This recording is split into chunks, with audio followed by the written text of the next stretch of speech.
Tous à vos postes! Kitty, Foxy, c'est une alerte rouge. Ça a l'air grave. L'avenir de l'Arche est entre nos pattes. C'est la bouilloire de Foxy, commandant. Chaque jour, toutes les 3 heures, depuis plusieurs mois, vous devenez fou à cause de ce bruit qui ne vient pas de l'alarme. Hein? L'eau est chaude, commandant. Du thé? Je ne veux pas de thé. Je veux un grand bol d'aventures cosmiques brûlantes, des mystères galactiques, de l'action, des extraterrestres. Oh, pourquoi dans l'immensité de l'espace, il ne se passe absolument rien depuis maintenant un mois entier? Je suis prêt à tout pour remplir l'abominable vide de mon existence. Un café, peut-être? Hein? Qu'est-ce qui se passe?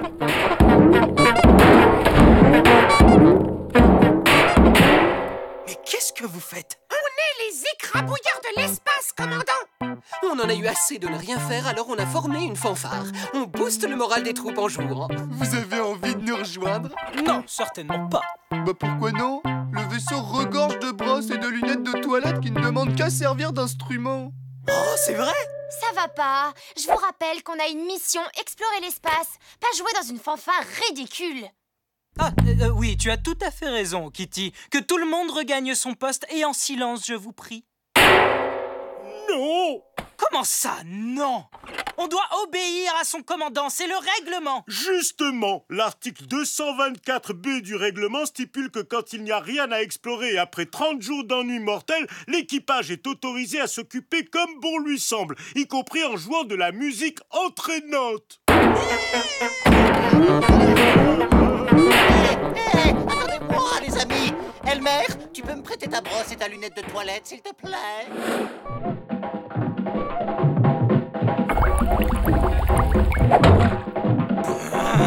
C'est au-delà de ce qu'un chien de l'espace peut endurer. Ça suffit. Vous ne pouvez pas faire autre chose. Du coloriage, une partie d'échecs, une partie de dames, n'importe quoi d'autre. Souvenez-vous de l'article 224B, commandant. Attention Foxy, t'es pas dans le rythme là. Ton dernier blanc, il était faux. Ok, puisqu'il n'y a pas moyen de se reposer à bord, il n'y a qu'une solution. Quitter le navire.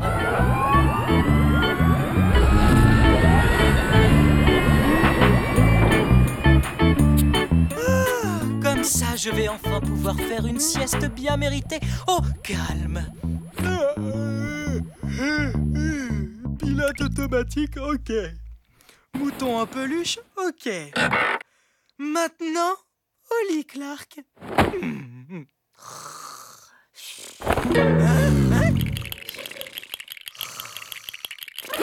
Kitty? Vous voulez bien éteindre la lumière et ne plus faire de bruit?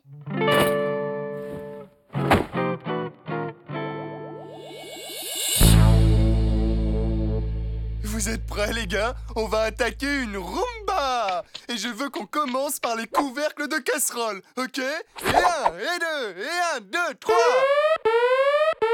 Nouvelle planète détectée, de très jolies couleurs, très probablement habitable. Exploration immédiate recommandée. Ah, enfin quelque chose à faire! Tout le monde à son poste et que ça saute! Mais on ne joue pas de Roomba?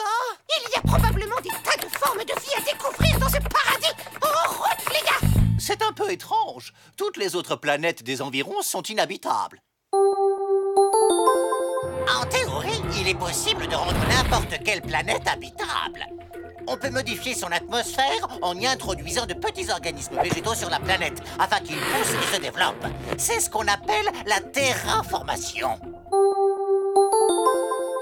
Excusez-moi, mais on devrait peut-être attendre que le commandant Clark et l'officier Kitty reviennent à bord avant de nous précipiter sur une planète inconnue. S'ils étaient à bord, ils feraient exactement la même chose. Porco, pousse le moteur à fond.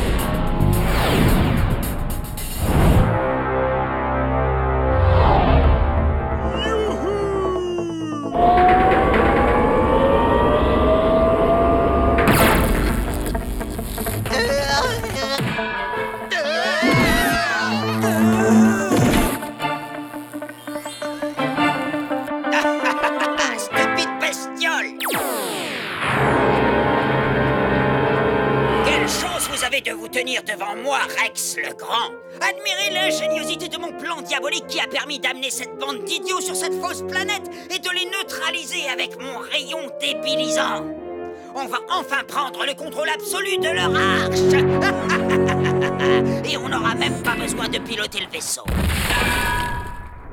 Grâce à mon rayon débilisant, tous les membres d'équipage seront suffisamment stupides pour nous obéir les yeux fermés. C'est du génie à l'état pur. Ours et vache, suivez-moi à la salle de contrôle. Pingouin, salle des machines. Rhino, fonce à la cantine. Confisque toute la glace à la banane que tu trouveras sur place. C'est l'heure du goûter.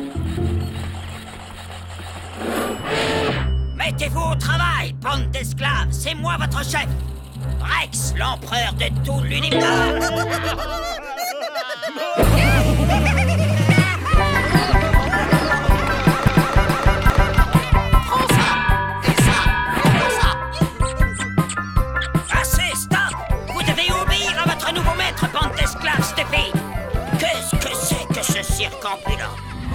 Vénérable général, le chef mécanicien a peur du noir dans la salle des machines. Il veut que je lui lise une histoire.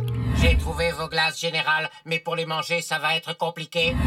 Pourtant, ce plan avait l'air génial. Je suis certain que vous avez un plan B, général. Oh, eh bien, en réalité... Attention, ça casse. Allez jouer ailleurs, maintenant. Oh, il n'y a jamais de repos pour les braves, c'est ça? Et qu'est-ce qui se passe encore? Une visiocommunication de l'Arche, commandant. Descendez de là tout de suite, ou le général Rex va se fâcher tout rouge.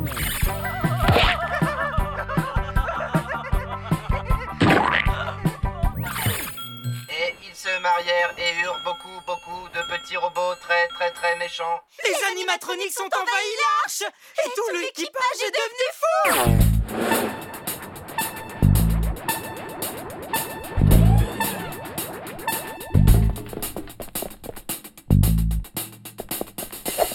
Quel est le plan, commandant? Une infiltration discrète ou une destruction massive des animatronics? Écoute-moi bien, Kitty. D'abord, on tente une infiltration discrète. Ensuite, on lance une destruction massive des animatronics. Couvre-moi. La voie est libre.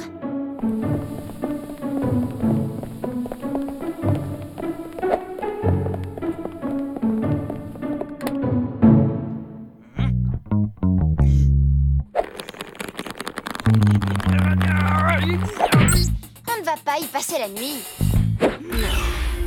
Vous m'enlevez les mots du bec. Le général Rex est impatient de vous voir, Clark. On se calme, pingouin. Relâche le commandant. Ne fais pas de bêtises. Ah. Kitty, derrière toi! Non, l'autre derrière toi!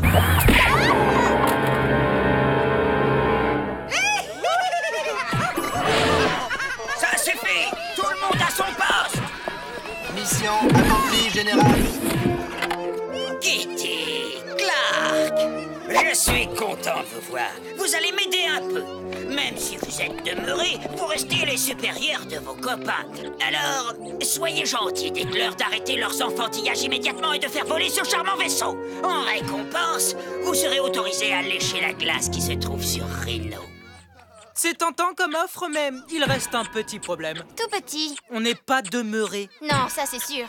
Ne vous en faites pas, je vais régler ça tout de suite à l'aide de mon nouveau rayon débilisant. Hein? Baissez-vous, commandant!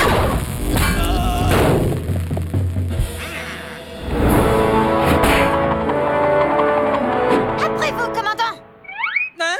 Moi? Oh, je n'en ferai rien, je suis un gentleman. Clark! Ah, aucun sens de l'humour. Faites vite! Je ne tiendrai plus très longtemps! Tiens le coup, Kitty!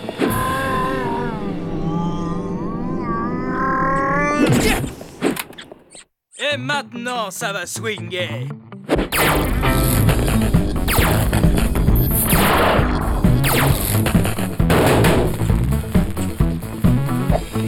Prête, Kitty? Saute! Et voilà une bonne chose de faite. Jetons-les dans leur vaisseau et fichons le camp d'ici. Quoi? J'ai quelque chose sur le nez? Hein? Qu'est-ce qui se passe? Tu as oublié un petit détail, Clark. Le rayon débilisant ne fonctionne pas sur les robots. Kitty, trouve quelque chose, vite! J'ai trouvé! Quelqu'un essaie de voler votre vaisseau! Tous en vaisseau! Stupide robot!